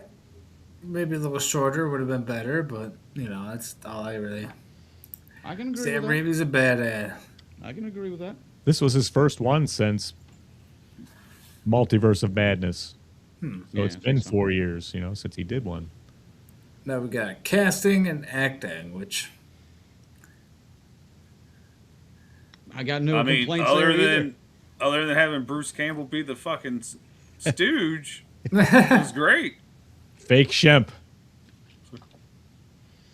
I thought it was great. Rachel McAdams, I've been a fan of hers for a while. I think she's great. And this was a role or a character I've never seen her do. And she fucking nailed it. And I can, I think S. Michael or somebody else mentioned it earlier. She's almost too pretty to pull this role off, but I think she nailed it, And the fact that, as they progressively stayed longer on the island, he looks worse and worse, but she, like you guys mentioned, she's showering in the house. Yep. On the other side of the island, so she's looking better and better. She found proper shampoo. Yep. She's looking better and better as the weeks go on. But Wild berry, fucking fragrance. She reminded me of Ronda Rousey a little bit as she got cleaner and more, pretty in the way she was going. yeah, and stronger. She was definitely had a glow about her on that fucking island after a while. And the guy, Dylan O'Brien, was good too. I thought he was very well cast. That's the only two you really need to worry about. I mean, the rest of the cast is fine. Yeah, they're fodder. They could have been played by anybody. Fuck, Bruce Campbell could have come in and played one of those roles. That's what I'm saying. That would have been. That might have got an extra point out of this. It would have gotten one out of Colonel. It would have, dude. I came home. I had to watch His Name is Bruce. Just get my fix. I was like, God damn it. Who else on casting? FaZe? I mean, yeah, just same deal. Just ended with having any complaints there. They played their roles well. Douchebag, boss man, and girl power girl trying to make her way in the office. It's. I agree. I think I bought it, went for the ride with them. I loved how they challenged my allegiance to either or. That was cool. I mean, it was just a good story, man, and just typical Raimi. You don't know what you're going to get or where it's coming from. Well, let's move on to favorite moment. I have to think about that for a second. As sick as I am, I like the castration scene. That was. I mean, that was I a pretty knew what was going on, but I thought it was hysterical and very well done. It's losing a point because of the rap, but that was funny. The Danny Elfman score was excellent. Strangelove mentioned that. Oh yeah. Oh God.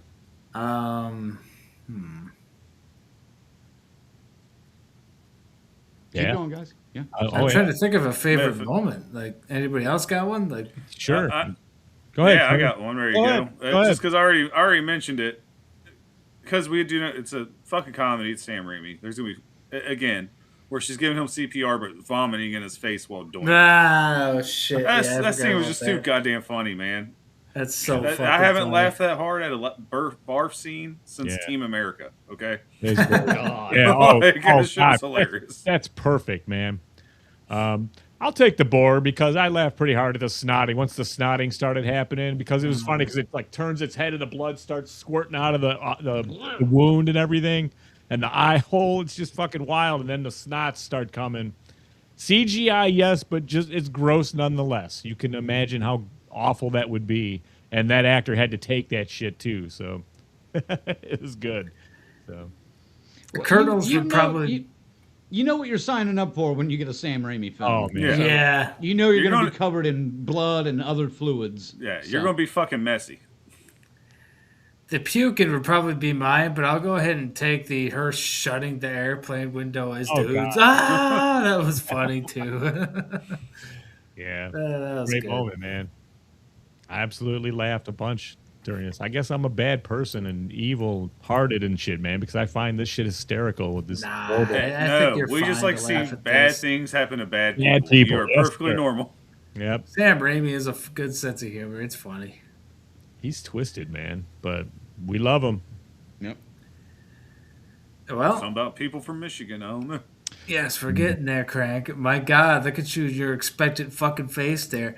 It is final thoughts and ranking, which some of you in the comments have already given us yours, but Yes. in case you haven't, please, from a scale, whatever scale you want to, it doesn't have to be from 0 to 10, but rank the films, send help. I have a question for final thoughts. Is this a good date movie? Oh, Ziggy. God. I guess, because it's so fucking romantic parts of it. Yeah. I don't know what you guys are freaking out about the romance so much. I just There's said not- that. I mean, don't there was need like- romance. It just. I just felt like the romance. romance wasn't there. I mean, I know she mentioned she had a crush on him when they first met at the Christmas party, But it's like when they're on the island, I didn't see it as romance. I just saw it as dude's doing what he has to do to survive. You know? Well, not from his side, but from her side for sure. But did she mean it though, or was she just using that as a mind control thing on him? Like, oh, you know. I think she's broken, dude. Yeah, I think this girl is completely just snapped. Like, nobody has that many fucking survival books at home. I'm just saying. Right.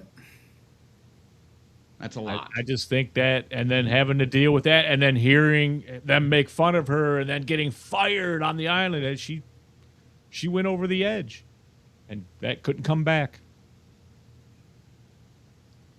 Went through the door and closed the door into madness. FaZe, what about you? Date movie? I guess. I mean, not for me, but a typical couple would probably. I mean, I don't know. What about with an anal vibrator? Suck my dick. God damn, Ziggy. Colonel. I mean, yeah, because I think, majority of horror movies could be date movies. Like if I was like take a movie within the next month, we'll say from this. Obviously, if I was to take anybody on a date to a movie, it'd probably be Scream 7. Just because name recognition, that's the one most people don't want to see. Yeah. But I think, like I said, I think majority of horror movies are date movies. That's true. If it scares them, they cuddle up to you, and that's nice. I mean, I don't know. They just don't ask for extra butter in the popcorn bucket, boy. They shoot Jesus people look Christ. hurts. Well, Colonel, go ahead. Continue with your final thoughts and rankings. Yeah. No, all right. God damn it, making me go first. Making you go first. No, like I said, I was really looking forward to this movie. Sure, I was a little disappointed. I'm with Crank. Could have cut a little bit of out of Act 1. Could have cut a little bit out of Act 2. It did run a bit long, and I did get bored there a little bit. But to me, they kind of redeemed it at the end with the chase scene. And no Bruce, man. Come on. It can't be a picture. I wasn't looking for a picture. I was looking at the actors. I think it was some photo in the wallet or whatever. Yeah, that's what Strange Love said. I was not paying attention that much to the fucking picture. Either way, like I said, it was entertaining. I'm not totally disappointed in it. I give it a 6.5 though. Bruce Campbell would easily given it a 7.5, but. And no, I'm joking. It's 6.5. It's worth the watch, but it's not something I'd want to see again. Even if anybody's like, "Can we send help?" I'm like, I'm sure I can find something better. But I'm just not a big fan of stranded on an island movies. I never have been. Fuck Swiss Family Robinson. That shit ruined me as a kid. All right. Wow. FaZe? All right. I will say Castaway was my childhood island movie, and that was, all right. Well said, Tom Hanks doing his thing, but fucking, I don't know. It was that Misery. Just this movie could have been so much shorter. That pissed me off. I love Sam Raimi. I love the puking scene. The humor was good. It just wasn't what I was expecting going into it. I guess I was expecting a little bit more horror. A little less romance and weird shit, but it's fine. But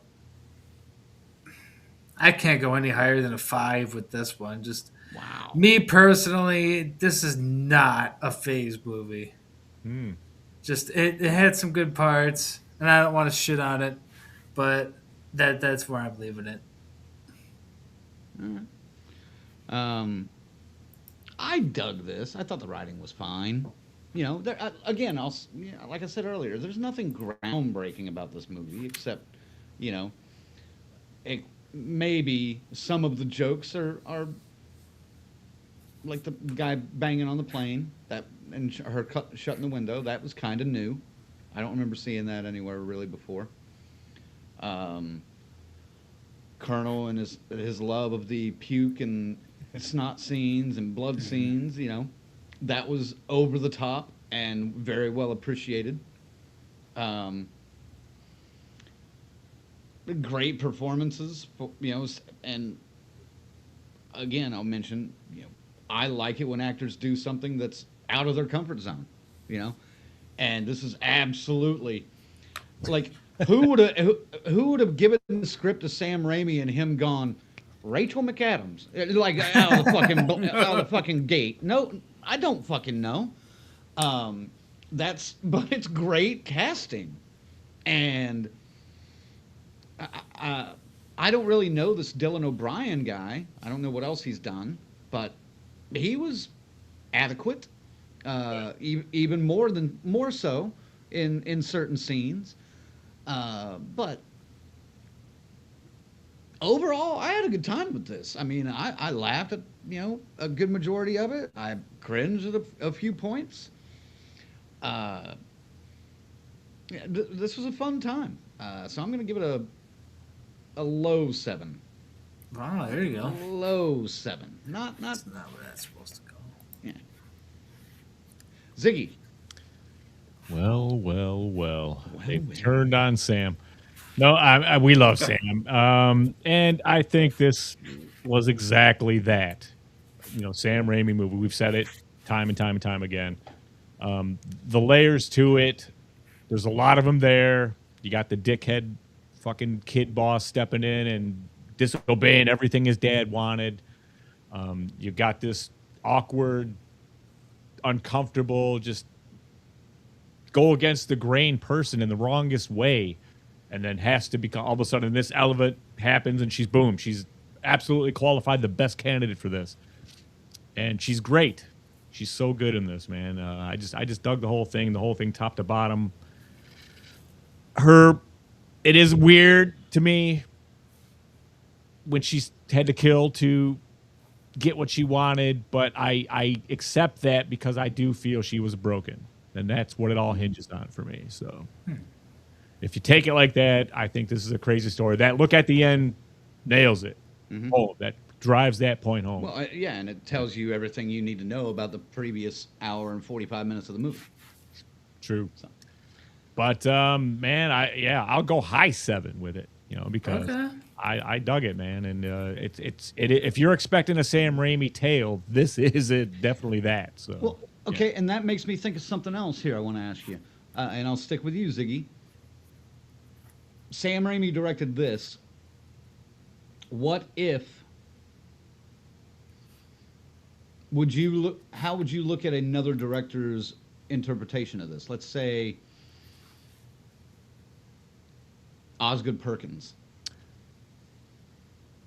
I doubt you'd get the well, I don't know. You know what I mean? It would, or any like no, I don't want to say mainstream, but any current director out there. Rob Savage. If you want to throw Rob Savage or Ari Aster or Flanagan or Rob Zombie. Well, Flanagan, come on, dude. That's a 3-hour fucking movie, and we don't get to the island for an hour and a half. And oh my god, Flanagan, that's the Triangle of Sadness. Well, probably. I mean, Jesus Christ. But him coming into this, I wouldn't want to see that. I don't think. I think you need somebody with a little that's out there a bit to. But that's why I think Sam Raimi is a great director for this. Yes, to capture some, and I don't know if a lot of those guys you mentioned could do and accomplish what he did with it. So. Oh, Rob Zombie could, hands down. Oh, no, yep. I'm bullshitting. I love Rob, but this is not a movie he could pull off, man. Too many layers, bro. It would have been his it's wife definitely too deep. It would have been his wife and Bill Moseley as the two main characters. Oh my god, I wouldn't mind Bill Moseley. That'd be interesting. Crank, that doesn't sound horrible at all. I mean, but I don't think she could get into that fucking level. No. You know what I mean? It'd be believable that she was stuck on the island for a while, though. Oof. Yeah, and it'd be believable she was fucking batshit crazy too. So, Colonel, what about you? Could you see another director tackling this kind of material besides Rob Zombie? Honestly, I could, because I mean it's not a new tale. We've been told this tale since people sailed the fucking seas. I mean, Gilligan's Island, anyone? Yeah. I mean, would it be as interesting? I don't know. I mean, because you're going to get totally different takes. I'm with you. This was a good movie for Sam. I don't think I would have liked it as much if it was serious, if that makes sense. Yeah. While it's a serious movie, it wasn't serious. You know, because it's. I think we need that black comedy to make it what it is, to drive it home. You know, you got to have that puke. You got to have the snot. You got to have that, you know, I mean, the whole fucking dick cutting scene, and got to have it. I don't think, you could probably do that scene in a straight movie. You know, that's a straight narrative movie, but. What about a gay narrative movie? No, I'm just fucking with you. I was just hoping. What about a what phase? Oh, I was just fucking with him. Oh. With a I just wish you had a pair of Nikes on the side when she was doing the castration scene. I'm like, oh, Heaven's Gate, anybody? Oh my god. Which I did think about that when she was doing it. But. Only you, Colonel. Jesus Christ. By the way, I would have given this movie a 6, but it gets a 5 because of the rat killing scene. It's a -1. But here's our average. You gave your score. Right. I forgot to mention that. It would have been a 6. Oh, I see. Ooh. That's 6. low. 6.375, but I rounded it up. Look at FaZe coming in and just fucking up the ranking. Blowing the curve, man. It's okay. I can't even say it's a fair score for this. There were no cats in it, damn it. Score. No, like I said, for me, I mean, I probably would have been at a 7, like Crank and Zag, if I didn't get bored in the middle of the movie. That's half a point right there for me. I had to see where it was going to go. I was in. You know, they had me, so I had to ride it out at that point. I get you. Strangelove says, good black comedy, well acted, funny script, good direction, photography. I had a blast. 7 out of 10. Not a classic, but not a bore. Nice. You were dead on, man. Unfortunately, they found it to be a bore. Yeah. At certain points, I kind of dragged on. Wah, wah, wah.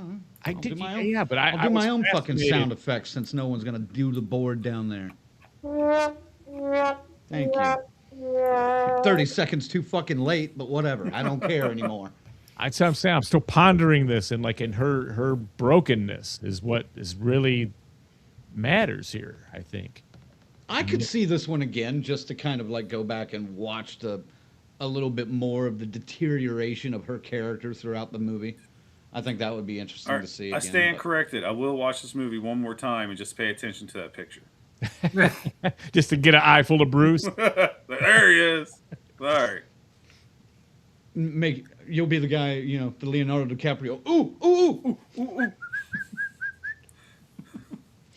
And S. Michael says 6 out of 10 to use the DCS rating system. That's right. All right, not too bad. 6s and 7s. Anybody else out there got a ranking? Hey. Oh, god damn it. Between the 6 and the 7. 6, 7. Is that intentional anymore? No. I think we do it so much. I think we killed it. I haven't heard that outside of a Monday in weeks. My son's like, we don't do that. Yes, we're doing it. We're doing it. I still get called bro every day like 1,000 times, but oh my Girl god. at a time. We're making it an effect, though. We're making an effect, man. Strangelove said, nobody would have made this like Sam. It's totally an idiosyncratic take. Sure, other fellas could shoot that script, but it wouldn't look like this. I agree. Sure. Yeah. You know what? I would say That's why I brought up that question. I thought it'd be Osgood Perkins take. is the weirdest out of them all, so I would give it to him over if some reason Sam couldn't do it. I would say, all right, go ahead. Osgood would have like a haunted, jungle though. yeah, I was going to say that boar would have been supernatural. Something going on, right? Yeah, she would have, when she first landed on the island while she was exploring, she would have fallen into a cave and gotten possessed and come back and been like, I'm going to suck your soul. A witch. So, there we go. Paula says, keep using the 6-7 so I don't hear it 15 times a day. You need to introduce us to your students. Let them start watching these 40 and 50-year-old assholes using their terminology, and they'll stop using it. It's over. Dead ass. Lord. Imagine folks. Yeah. Yeah, what do we got next week? FaZe? Yes, next week, folks. Ziggy, are you saying something? No, go ahead. Next week, we are doing another movie review. It is going to be Whistle, get the banner up, by director Corin Hardy, whoever that is. I don't know what else he's done. Whoever that is. Is What, not Ziggy? is not Dracula coming out next week? Why did I say It that? is. Yoda. On like 2,000 fewer screens than this one, so it probably won't be anywhere near me. You don't think so? You sure? I don't think so. I know this one's playing near me. I already looked at the times. I'm fucked with the general's work schedule. I have like one showing on one day. I'm like, Oh, It's man. like 9 o'clock. well, no, if I go with the 11 o'clock ones, I can make it. You guys know I'm not making it till 11 o'clock, either Saturday or not. But no, I should be good on Friday, weather depending, which they're saying it's not going to be much. I mean, I'm probably going to try to go see Dracula too, but would you guys? I guess we can throw it up. What do you? No, what do you wanna I'm do? good with. What do you guys want? We'll see them both. We can do both, but I mean, I really want. I to see can't do Dracula. both. I love Luc Besson, man. Come on. I do Holy too. shit! This has more showings than fucking Whistle at my theater. Dracula. Dracula does. I got 4 for Dracula and 3 for Whistle. Okay. I can do Whistle. I'm just saying I would have to go Friday night at like 7:45. That's the only time on the weekend. Usually I go to the early showings on Sundays before I have to take her to work. Let me look at Well, my the early theater while showing we're on doing it. Sunday for me is like 5 o'clock. I might be able to take SARS to this one. I just assumed since this was, this was going to be a thinner film than. The Strangers Chapter 3 comes out too. Oh, no, dude. Like I said, I'm not bitching. We can Whistle. I'll do it. I say it. I'm in, but damn, it's like that. That's one of the majors on my list. The Dracula. I'm down for. We can just do both. If you've got things to say about both, then bring it on. You don't have to watch both, Colonel. Pick one. No, that's But I mean, we can do a short review for one of them, and then do the one that we've only seen. A few of us have seen or whatever. Well, I remember we were high on the Death Whistle. I mean, for sure. So It looks Yeah. pretty fucking good, dude. I think it looks good. I'll be honest, Dracula looks kind of boring. Rick said it's outstanding. Rick said it was great, so Yeah. he saw it tonight. Yeah. So hold that thought, face. Actually, I mean, my theater doesn't update very much because, hell, I didn't even know this one wasn't showing up until like Thursday morning. But it's not even listing Whistle yet. But it's listing The Strangers and Dracula. It'll be there, but Fucking Strangers. God damn it. I'm gonna see that too. At least that one looks a little more crazy. I'm happy I get to It's- skip that one. Just so I haven't It's seen just two. called I'm not. it's just called Whistle Strangelove. So Whistle. Peep, peep. I mean, we can make it more of a focus on Dracula though, if that leans more your way, and that's the one vote that we've got for it so far. So Someone said Dracula. Okay. All right. Like I said, I'm good either way, gentlemen. all right, We gotta let's do wrap that. this up either way. Yeah, let's do that. Let's Gonna do. see 'em both. If we've got something to say on Whistle and even The Strangers, I'm going to see them both. I'm gonna see them all if I can. So let's switch it to Dracula then. So Dracula. get on that phase. All right, so next week we're gonna do Dracula. Gonna have to remind me of that. All right. Well, what? Christoph Waltz, man. That's the other, Yeah. No, I mean, touches is awesome. I'm looking forward to it. Don't get me wrong. It's just, I was looking at more probable availability. Right. Sure. So, Well, I would think that one would be around, wouldn't it? No, it's not. That you don't think Dracula is going to be playing around where you're at? I don't know if. Well, I mean, according to this, it is. Yeah. But, I didn't think Luke Besson's version of Dracula was going to be playing around me. I thought I I can might understand that. I might have to go to Circle Cinema to see something like that, you know? So I threw that comment up there and you talked all over it. I didn't even say anything about it. Paula, sorry about that. Paula wants to know, are we guys going to do the mortuary assistant? I'm down. I don't know if that's on the schedule yet, but we've only got, I've got to start working on the schedule. I mentioned that to you guys in the in our business chat. Yeah, we today. can watch that. Even we can video like a review of it if we, it doesn't fit the Monday schedule. So I'm down. We'll get something here. And S. Michael says the same thing, or a similar thing. Whistle looks promising, but how many different ways can they do Dracula? I always hope for the best with beloved IPs. Right. Agreed. But I dig this director. This director usually he knows how to do action superbly. Right. So let's see what he does with a horror movie. Right. All right, let's wrap this up, fellas. Take it away. Is it time? Yep. It's time. You want to stay here while we think? Yep, there they go. Yep. Goddamn. All right. Thank you to our final girls and guys. Got to wait a second for it to actually go through. Yep. Final girls and guys. We got Christy, C-Phase, Beady Mags. Luke. I skipped Luke. I'm so sorry. The Muffinator, Alex and Tyrone. The Crazy Ralphs, Bell's Fancy Creations, Dr. Smiley, Grizzly and Paula, Morgan Crypt Horror, Raymond, Allen, Twisted Twinning, and the whole damn enchilada pod. And our camp counselors, we got Adam, Christy, Lou, S. Michael, Jimmy, and Rachel, Stacy, Lynn, Orlando, Angie, Chuck, Nick, Dave, Carl, Patricia, Kristen, JJ, and who could forget Indy the dog? They just won a fucking award. I love Indy the dog, man. He's such a good boy. Hysterical. All of you that prefer changed a cat, but your IDs to Indy the dog, bless you. Bless you all. You know what? I'd love to get his autograph. Be such a cute little ink print of a fucking like a paw print. Yeah, paw print. Some con might fucking do it. We'll see. They'll do it and they'll charge you. Yeah, we're done. Get back in here. Yeah, come on. We're good. Let's send this fucking stream, asshole. Oh my god. And folks, if you want to become one of our members, you head on over to deathcursesociety.com.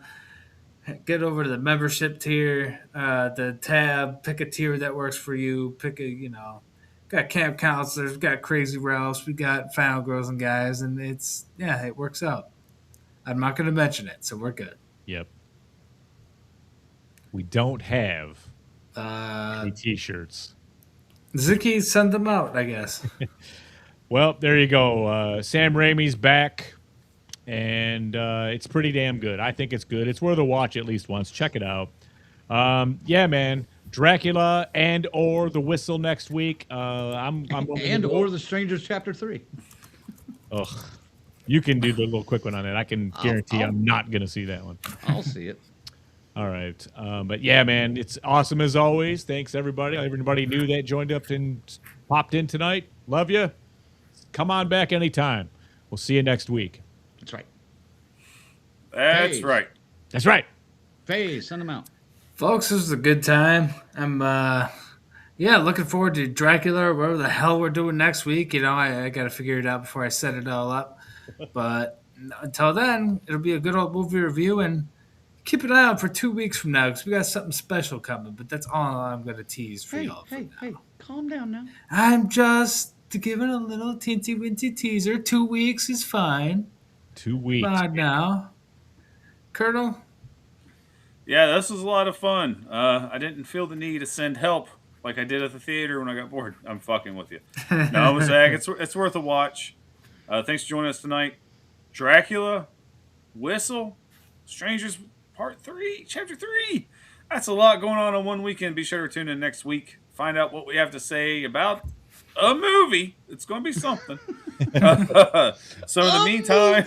It's a movie. Hey, I'm in a movie over here. No, not yet. So, fellas... Oh, I got to remember this hand sanitizer because I have a concert Wednesday night. So fellas, wash those dicks. Don't get sick. Make sure those hands stay clean. And ladies, I don't know how to work tuna into this. So I'm saying, don't smell like a scuba Steve, use some receive. Remember, the vaginal vesicles are for real. Okay. Dude. Crank, Can't send hear them us. out and Thanks less all. of that. Jesus Christ. Gave me a heart attack, dude. She just came walking out of the forest and shit. I don't know. Oh my god. Did someone say vaginal? Oh no. Yep. Y'all are nasty. Fuck, man. Oh, good God. Thank you all for watching. It's been a great time spending Mondays with you as always, and hope to see you next week for whatever the fuck we're reviewing. It could be a shit show. We may just not even tell you what we're reviewing, and just each of us will start talking about a different fucking movie. Oh my god. And yeah, play along. Maybe it'll be a game show where you chime in and be like, "Oh, Dracula." Jeez, man. So, thanks again, gang. We'll catch you next week. DCS out.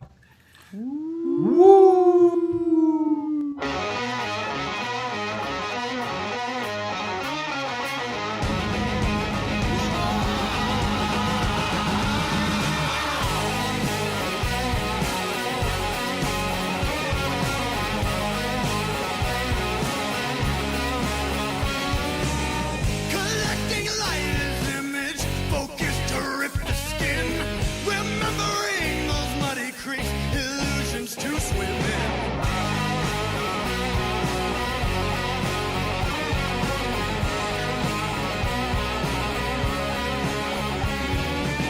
Found strength to cross an ocean, reflected the last light. Looking for a hidden truth, only to find a fight.